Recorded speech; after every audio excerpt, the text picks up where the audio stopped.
Dans la pensée de Dieu, c'est l'homme qui doit se responsabiliser. Et c'est l'homme qui doit quitter une certaine mentalité pour désirer s'attacher avec une femme.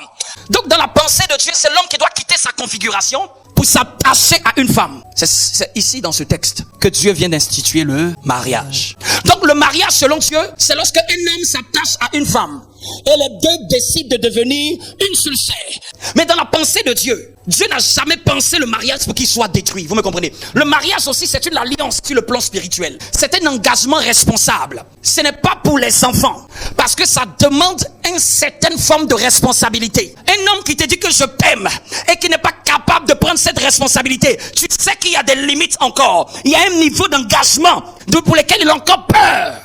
Le mariage, c'est un engagement. Ce n'est pas pour les enfants. Ce n'est pas pour des immatures. C'est fait pour ceux qui ont une certaine maturité, à la fois intellectuelle, à la fois émotionnelle, à la fois psychologique, à la fois spirituelle. Vous savez, l'engagement, c'est pas l'engagement qu'on dit dans la bouche. C'est l'engagement que tu peux prendre devant quelqu'un de supérieur à toi. Tu peux savoir l'engagement de quelqu'un s'il est prêt à le faire devant une autorité. Je dis, se marier c'est bien, mais rester marié, c'est mieux. Le mariage est un investissement. Tu peux être marié et ne pas consacrer du temps à ton mariage. Qu'est-ce que ça veut dire ne pas consacrer du temps à ton mariage?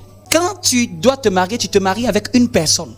Quand je dis consacrer au mariage, c'est consacrer du temps à l'individu avec lequel tu es. Donc il y a beaucoup de gens qui vivent dans le mariage, mais qui n'investissent plus sur le mariage.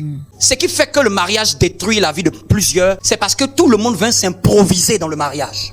Saint Dieu m'a dit, c'est votre improvisation qui fait que vous avez ce genre de résultats. Donc tu vas devoir apprendre à ce sujet. Et la plupart du temps, les gens apprennent dans tout, mais les gens n'apprennent pas sur le mariage. Parce qu'ils se croient improvisateurs. Deux monsieur et madame se mettent ensemble et puis ils vont improviser quelque chose de 50 ans. C'est quelque chose qui est parti pour 50 ans, vous allez improviser. Vous allez faire ça comme la télé. Vous allez faire ça comme ça, coup-ci, coup-ça. Mais ça va pas vous rater. Un truc de toute une vie, de toute une lignée, de toute une destinée. On va s'improviser, même pour le travail de la terre, on s'improvise pas. Ce qui va affecter tes enfants, tu vas t'improviser. Il faut quand même te renseigner pour en savoir plus.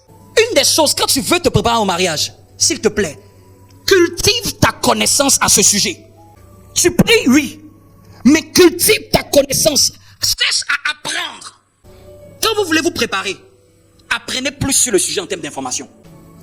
Si vous lisez la Bible, Dieu a demandé une chose à Adam. De faire quoi? Cultiver et de le garder. Notez ça dans votre vie. Tout ce qui concerne notre vie sur terre, ça sera ces deux verbes. Cultiver, garder. Cultiver, garder. Prenez ces deux verbes-là. C'est applicable dans n'importe quel domaine. Si le jardin est l'image aussi du mariage, c'est-à-dire que je dois cultiver. Cultiver, c'est quoi? C'est travailler encore dessus. Et puis je dois garder. Garder, c'est conserver. Dieu demande toujours à l'homme de cultiver. Même si tu as un don, tu dois cultiver le don et tu dois le garder. Tu ne dois pas perdre ce don. Cultiver, c'est pour que ça fleurisse. Garder, c'est que ça ne meurt pas. Tout ce qui est dans notre vie doit être cultivé et doit être gardé. Ce n'est pas Dieu qui cultive le jardin. C'est nous qui cultivons le jardin.